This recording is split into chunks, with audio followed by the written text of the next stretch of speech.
नमस्कार दोस्तों क्या भारत कुछ बड़ा करने की तैयारी में है? क्योंकि कल जिस हिसाब से डिफेंस प्रोक्योरमेंट का क्लियरेंस दिया गया है, रिसेंट टाइम्स में आपको ऐसा देखने को नहीं मिलेगा। और स्पेशली यहाँ पर मिसाइल्स और वेपन्स की बात कही जा रही है 1 लाख करोड़ की। आप देख सकते हो खबर, defence acquisition council clears 10 capital acquisition proposals worth over 1 lakh crore rupees. इसको थोड़ा सा डिटेल में हम समझेंगे कि वो कौन कौन से वेपन्स हैं, मिसाइल्स हैं जिसकी हम बात कर रहे हैं, क्यों ये इंपॉर्टेंट है भारत के लिए, आगे क्या हो सकता है। मतलब भारत के पर्सपेक्टिव से ये जो पर्टिकुलर कदम लिया गया है भारत सरकार के द्वारा, वो किस मायने में काफ़ी ज़्यादा सिग्निफिकेंट है। चलिए शुरुआत करते हैं, लेकिन उससे पहले आप सबको ये भी बता दूं, आप में से जो भी लोग यूपीएससी की प्रिपरेशन कर रहे हैं, हमारा जो फाउंडेशन बैच है उसको अवेल कर सकते हैं, चाहे 2026 हो। इनफैक्ट आज से प्रतिज्ञा बैच हमारा जो लॉन्ग टर्म है वो स्टार्ट हो रहा है 2027 के लिए। तो आपके पास अपॉर्चुनिटी है, प्रीलिम्स मेंस इंटरव्यू पूरी तैयारी कराई जाती है, बस आपको यूज़ करना है ये कोड अंकित लाइव, ताकि आप मैक्सिमम डिस्काउंट लें। और आपको कोई भी डाउट हो,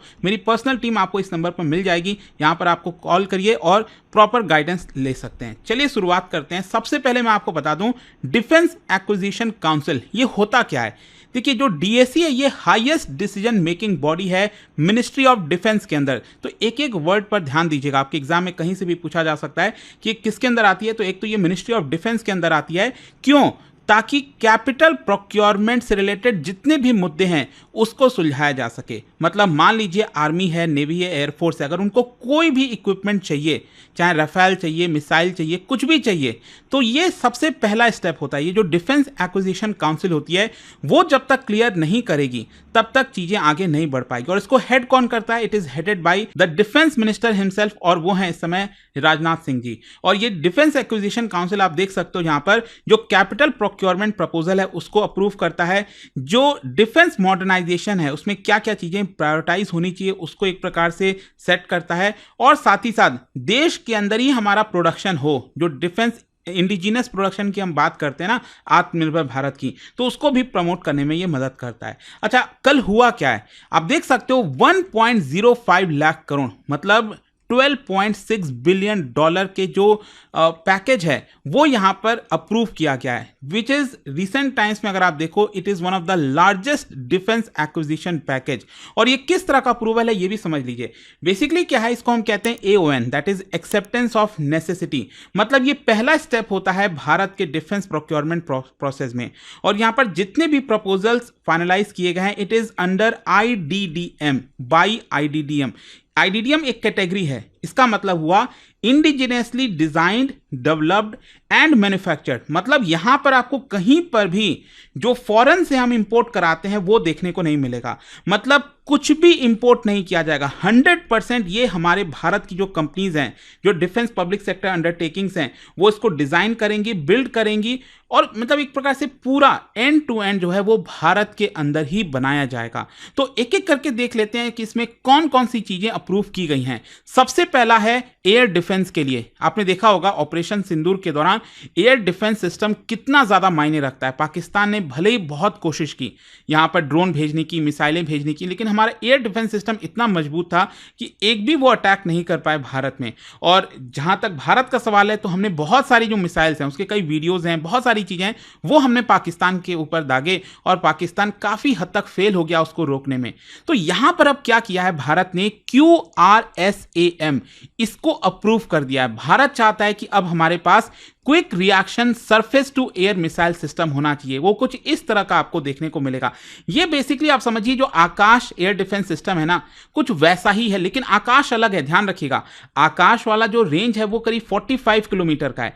ये जो हम बात कर रहे हैं ना, ये इंडियन आर्मी के लिए होगा, इंडियन आर्मी का जो एयर डिफेंस कोर है उसके लिए, और इसका रेंज लगभग 30 किलोमीटर के आसपास है। और सबसे खास बात यह है कि आप इसको क्विकली तुरंत जो है कहीं पर भी डिप्लॉय कर सकते हैं। ये ट्रक में माउंटेड होता है, कहीं भी अगर आपको ले जाना हो, बॉर्डर पर, रेगिस्तान, कहीं भी आप ले जा सकते हो इसको, और वहां पर इसको सेट कर सकते हो, और आसपास का जो पूरा रेडियस है उसको कवर करेगा। कोई भी ड्रोन मिसाइल अगर आएगा तो यहां से जो मिसाइल है वो फायर होगा और उसको गिरा देगा, और ये काफ़ी अच्छा वर्क करता है। बताया जाता है कि 90 से 95% एक्यूरेसी आपको इसकी देखने को मिलेगी। अच्छा, यहाँ पर डीआरडीओ इसको डेवलप करेगा और जो भारत डायनेमिक्स लिमिटेड है वो इसको प्रोड्यूस करेगा। तो ये QRSAM है और ये 1 लाख करोड़ का जो प्रपोजल दिया गया ना, उसमें से 30,000 करोड़ का तो सिर्फ अकेले इसी का है। तो ये सबसे ज़्यादा इंपॉर्टेंट है जो कल अप्रूव हुआ है। दूसरा है आपका नेवी के लिए, इंडियन नेवी के लिए जो माइन काउंटर मेजर वेसल है, वेसल मतलब जो शिप हो गया, तो उसका अप्रूवल दिया गया। बेसिकली अगर आप इस डायग्राम से देखो तो आप क्या है ना कि लैंड पर आपने माइन के बारे में सुना होगा, जो जमीन पर माइन बिछाए जाते हैं, राइट।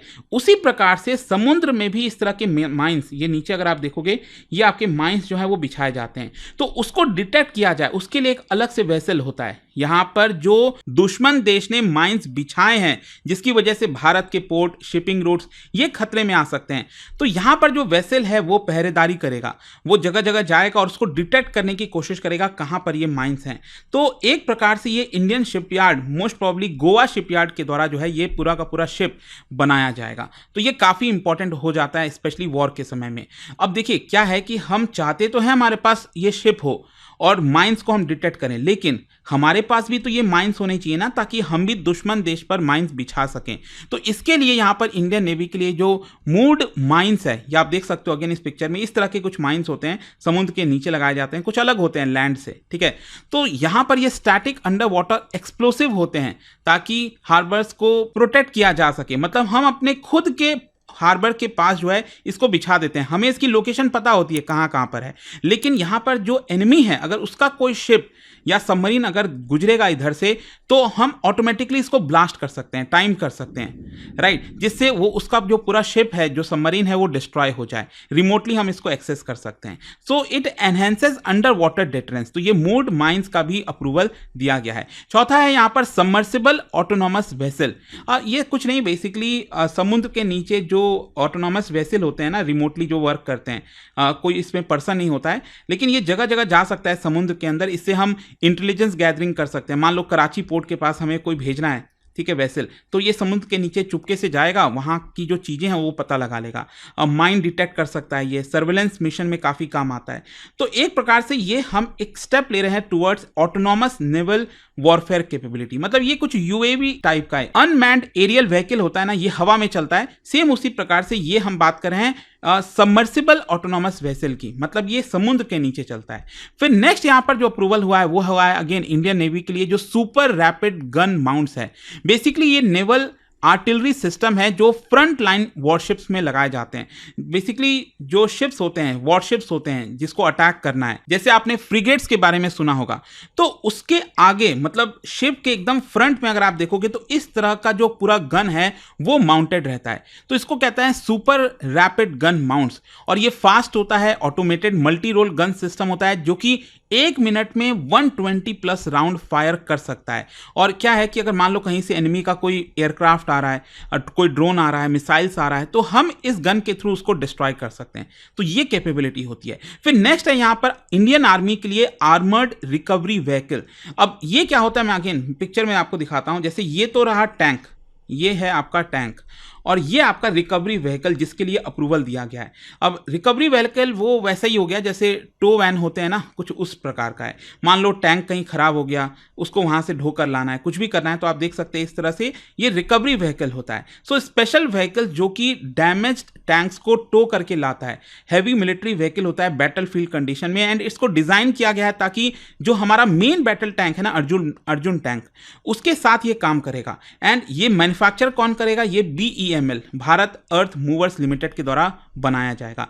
नेक्स्ट है यहां पर इंडियन आर्मी के लिए इलेक्ट्रॉनिक वॉरफेयर सिस्टम। देखिए आज के डेट में, मॉडर्न जमाने में ये तो बहुत इंपॉर्टेंट हो गया है। मतलब यहां पर हमारे पास कैपेबिलिटी होनी चाहिए कि जो एनिमी का कम्युनिकेशन है उसको हम इंटरसेप्ट कर सकें, जो रडार है एनिमी का, सिग्नल्स है, उसको हम जैम कर सकें, साइबर वॉरफेयर कर सकें, कंडक्ट कर सकें। तो मॉडर्न डिजिटल वॉरफेयर में ये काफ़ी जरूरी होता है, और ये सब कुछ इलेक्ट्रॉनिक वॉरफेयर सिस्टम के तहत किया जाता है। तो इसको हमें एक्वायर करना है बड़ी संख्या में। एंड फाइनली यहाँ पर ट्राई सर्विसेज के लिए, मतलब चाहे इंडियन नेवी हो, आर्मी हो, एयरफोर्स हो, सभी का integrated common inventory management system, इसका भी प्रपोजल दिया गया। बेसिकली क्या है कि ये नया डिजिटल सिस्टम है जो तीनों ही फोर्सेस के एम्यूनिशंस, स्पेयर पार्ट्स को मैनेज करेगा। क्या होता है ना कि कई ऐसी चीज़ें हैं जो आर्मी के पास भी है, वही सेम चीज़ नेवी के पास है और वही चीज़ एयरफोर्स के पास है, तो हम पैसा वेस्ट कर रहे हैं ना, तो ये नहीं होना चाहिए। मतलब डुप्लीकेशन नहीं होना चाहिए, वेस्टेज नहीं होना चाहिए। तो लॉजिस्टिक को इंप्रूव करने के लिए कहीं ना कहीं हम ये सिस्टम अपने तीनों फोर्सेस के अंदर इंटीग्रेट कर रहे हैं, तो वो भी यहाँ पर लगाया जाएगा। तो ये सब कुछ इंपॉर्टेंट है जो कि कल अप्रूव हुआ है। और इसका स्ट्रैटेजिक सिग्निफिकेंस क्या है? सबसे पहला है आत्मनिर्भर भारत को बूस्ट मिलेगा। मैं आपको पहले बताया IDDM के तहत जो है इसको अप्रूव किया गया है। Local design, indigenous manufacturing, MSME का इन्वॉल्वमेंट होगा, प्राइवेट सेक्टर का इन्वॉल्वमेंट होगा, thousands of skilled jobs create हो सकेंगी। ऑपरेशनल रेडीनेस हमारा बेटर होगा, जैसे QRSAM जो quick response surface to air missile मैंने आपको बताया, इलेक्ट्रॉनिक वॉरफेयर बताया। तो क्रॉस बॉर्डर अगर कोई प्रॉब्लम होती है, सैटेलाइट अटैक, UAV अटैक अगर होता है, होस्टाइल मिसाइल थ्रेट आता है, तो तुरंत इसको डिप्लॉय किया जा सके। तो हम अपने आप को प्रिपेयर कर रहे हैं। And you never know, actually अगर आप देखिए, आपको याद होगा जब ऑपरेशन सिंदूर के जस्ट बाद खबर यह आ गई थी ऑलमोस्ट कि कराची पर इंडियन नेवी रेडी थी ऑलमोस्ट अटैक करने के लिए, बस एक संकेत का इंतजार था, ऑर्डर का इंतजार था, बस आप बोलिए। और क्योंकि खुद जो हमारी इंडियन नेवी है उन्होंने बताया कि कैसे हमने जो पूरा का पूरा हार्बर है, कराची हार्बर, उसको कन्फाइन कर दिया था। मतलब कि जो पाकिस्तान के शिप्स हैं उसको एक जगह घेर लिया था ताकि वो मूव नहीं कर पाएं, और हमारी शिप्स रेडी थी कभी भी अटैक करने के लिए। फिर इसके अलावा यहाँ पर जो कैपेसिटी बिल्डिंग है वो भी बैलेंस तरीके से हो पाएगी, क्योंकि हमने एयर, लैंड, सी कंपोनेंट सब पर फोकस किया है, ट्राई सर्विसेज पर। और साथ ही साथ ऑपरेशन सिंदूर के साथ ये अलाइंड होता है, क्योंकि जो भी हमने यहाँ पर कुछ सीखा है ऑपरेशन सिंदूर में कि हमें और ज़्यादा इस तरह के वेपन्स की आवश्यकता है, इसलिए कहीं ना कहीं हम अपने आप को तैयार करके रख रहे हैं। अच्छा, यहाँ पर आगे होना क्या है? देखो, अभी तो क्या AON अप्रूव किया गया है, जो technical need for a system है वो अप्रूव किया है। और इसके अलावा मिनिस्ट्री ऑफ डिफेंस अब आगे टेंडर जारी करेगी इंडियन वेंडर्स के लिए, ट्रायल होगा, कैपेबिलिटी चेक होगा, कॉस्ट एस्टिमेट होगा, जो सबसे लोएस्ट बिडर होगा उसको अप्रूव कर दिया जाएगा। फिर प्रोक्योरमेंट आपका अगले 6 महीने से 2 साल में स्टार्ट हो जाएगा। और मोस्ट प्रॉब्ली ये जो QRSAM था सबसे इंपॉर्टेंट, वो अगले 2 साल में इसका प्रोक्योरमेंट हम स्टार्ट कर लेंगे। इसका इंपैक्ट क्या आएगा? देखो, ये DRDO, BEL, BML जैसे कंपनीज को, प्राइवेट फर्म्स को, L&T, टाटा एडवांस सिस्टम्स, इन सबको काफ़ी फायदेमंद होगा। लगभग 40 से 50 हज़ार डायरेक्ट और इनडायरेक्ट जॉब्स क्रिएट हो सकते हैं। कुछ जो सिस्टम है वो हम एक्सपोर्ट भी कर सकते हैं। एक बार हमने उसको बना लिया तो हम उसको एक्सपोर्ट भी कर पाएंगे, जैसे आजकल काफ़ी सारे इक्विपमेंट्स भारत के द्वारा किए जा रहे हैं। टेक्नोलॉजी ट्रांसफ़र जो है, मतलब research and development, AI integration, ये हम अपने इंडियन डिफेंस सिस्टम में इंटीग्रेट कर सकते हैं। तो काफ़ी कुछ होने जा रहा है। बट आई होप कि कल ये जो एक बहुत इंपॉर्टेंट खबर थी वो आपको समझ में आई होगी। और जाने से पहले एक बहुत इंटरेस्टिंग क्वेश्चन, क्या आप बता सकते हो इनमें से कौन सा मिसाइल है जो कि सरफेस टू एयर है और भारत ने इसको खुद डेवलप किया है?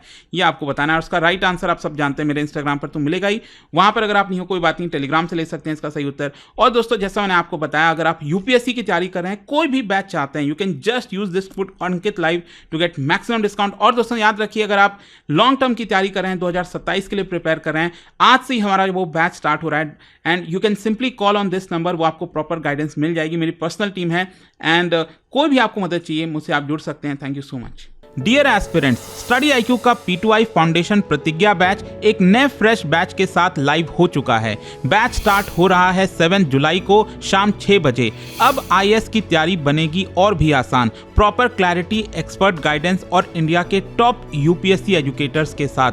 यह बैच उन सबके लिए है जो UPSC 2026 लिखने वाले हैं और जिन्होंने अभी तक शुरुआत नहीं की है या अभी भी कंफ्यूज्ड हैं डायरेक्शंस को लेकर।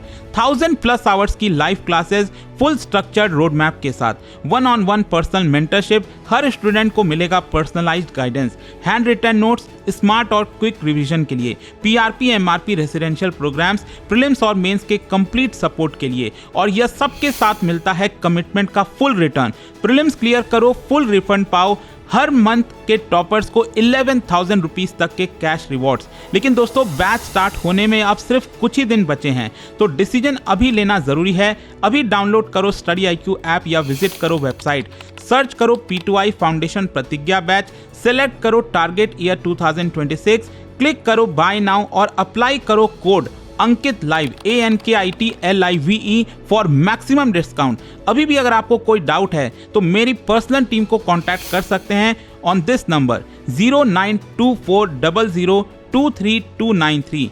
यह सिर्फ एक कोर्स नहीं, यह है आपके IAS ड्रीम का असली launch pad. Start your UPSC journey strong, smart and unstoppable.